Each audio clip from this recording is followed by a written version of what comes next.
Now, in an ideal world, this would never happen. But when you look at the fact it did happen, aren't I so blessed to have been taken full circle? Plus I'm free from all the anger and the bitterness and the vengeance. A feeling of being blessed. It's not what you'd expect to hear from a victim of a violent crime, a woman who lost so much at the age of 19. Getting to this place of inner peace has been the journey of Anne-Marie Hagen's life. This is where the house was. This is where it all began, my childhood memories of getting a ride on the horse and sleigh and all the happy times. And yes, it is where my father was murdered, but it's still home in my mind. Anne-Marie grew up in the fishing village of Kingman's Cove on the southern shore of Newfoundland.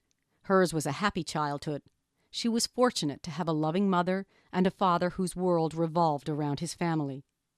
On August the 12th, 1979, Thomas Hagen, her beloved daddy, was taken from her in a most horrific way. It was Sunday afternoon, and Anne-Marie, her siblings, and parents had just finished eating when a young man from next door dropped in. We just finished our dinner. He walks in with the axe. He attacks my father. I'm standing back, and I remember shaking my head. I can't believe what I'm seeing. Within 3-4 minutes, it's all over. We never live in the house again. We leave this community. Everything changed. Everything that was sure to us was changed. On that terribly dark day, there was no thought of forgiveness.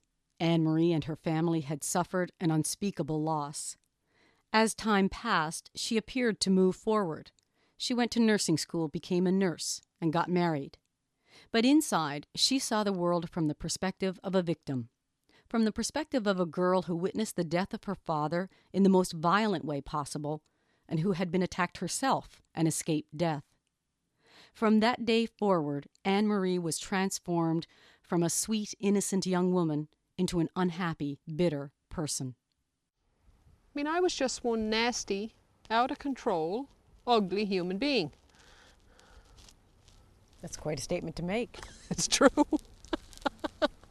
Is that really how you felt you were? I was nasty. Well, nasty was, I mean, you know, going around like this, okay? You were right about everything. You're argumentative. You don't even know what's wrong with you. If the stress level is 10, you hit the floor in the morning at 7.5. You haven't had any aggravation at all now. You're just on the floor. Okay? So you're telling me you lost a loved one at 25. I'd be thinking, I was 19. So your loved one had a heart attack? My father was murdered. You think a heart attack's a big deal? And also, too, you're continually being triggered into the event. Someone say it's a nice day. Yeah, it was a nice day the day my father was murdered. How it rained last night? Yeah, it rained the night before my father was murdered. And you had a way of connecting every conversation to that because it's totally on your mind all the time. It's like you can't park it. It's like it's right up in your face. You can't put it in the back. Must have been a hard way to live. Yes, I robbed myself of a lot of years, yes. Could have been different. I could have had more peace. Anne-Marie became obsessed with making sure her father's killer would never be free. His name is Ronald Ryan. He suffers from schizophrenia, and he says voices told him to kill Thomas Hagen, a man who had treated him like a son. Ronald lived next door and had lost his mother at an early age, so the Hagens had grown close to the young man. After the murder, Ronald was sent to a mental institution and stayed there for 17 years. Not a day passed that Anne-Marie did not think about him. I was totally preoccupied with him. He was always on my mind. Every time I was in that particular area of the city where he was, it was on my mind where I was in relation to the hospital, how far away.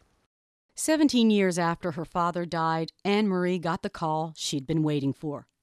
Ronald was being released, and she got ready for the fight of her life. She went to a meeting with him and justice officials, determined to keep him detained. She had no intention of forgiving him. I had Daddy's autopsy report by my left hand. My intention was to ask him if he remembered killing my father. I thought he'd say no, and I was going to say, really, you don't remember? And I was going to take him through each of the 16 axe cuts. I was going to humiliate him. So we sat for a few minutes, Suddenly the door opened, in he walked with his psychiatrist, his psychologist and the justice official. The first thing I remarked was how young he looked. And he looked vulnerable. My mother stood up right away, shook hands with him and asked him how he was. And I thought, traitor, who cares how he is? How can he be your priority type thing? So I said to him, do you remember killing my father? I thought he'd say no, and I was going to say, really? He said, yes, but Tom wasn't frightened to die. I said, why do you say that? And this was an answer that would change my life. He said, I could tell by how he was looking at me when I was chopping him. Tom knew he was going to a better place, and then it hit me. You've gone all your life thinking you're the victim. You're the one who got all the love and support and the kindness and the encouragement. This man has got all the condemnation and the ridicule and the shame. Here he is at 47 years old. He's been detained now for almost 17 years. He's looking for a chance, his first chance, maybe his last chance, and who am I to take it? But when he started to cry and said, I'm to blame, I couldn't take it anymore. Had to rush around the table, had to hug him, told him I forgave him, and I just had to touch him, had to embrace him. It's like suddenly I could see what he'd been through.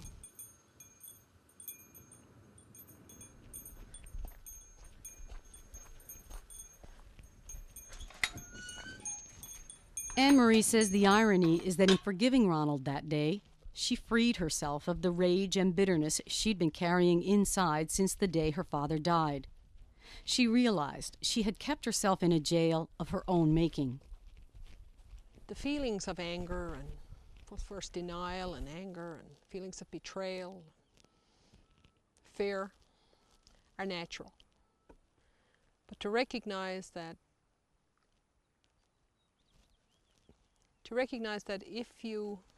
to stay stuck, to recognize that while it's normal in the beginning to have these feelings, it's a choice about whether or not you continue to live that way. In empathizing with Ronald, Anne-Marie's view shifted. She could see him as a human being who had known his own suffering, and she knew no matter where he lived, he would be serving a life sentence. People may be scared of it, but I think inside of all victims, and I don't mean to generalize, but there's a need to talk about how you feel. And the court system, our legal system, don't give anyone that opportunity. I think once people get talking face to face, for me, what happened in that room, he became a person. Once that starts to happen, humanity, you come to recognize the other person as a human being. I think there's so much to be gained from it, because what happened for me as a victim, I just saw him as an ex-murderer. Nothing else was important. Don't tell me anything else about him. He murdered my father.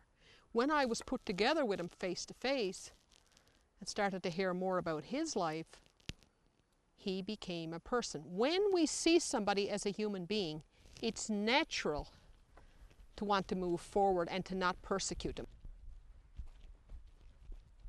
By connecting with her compassion, she was able to break free of the pain of what had happened all those years ago in Kingman's Cove.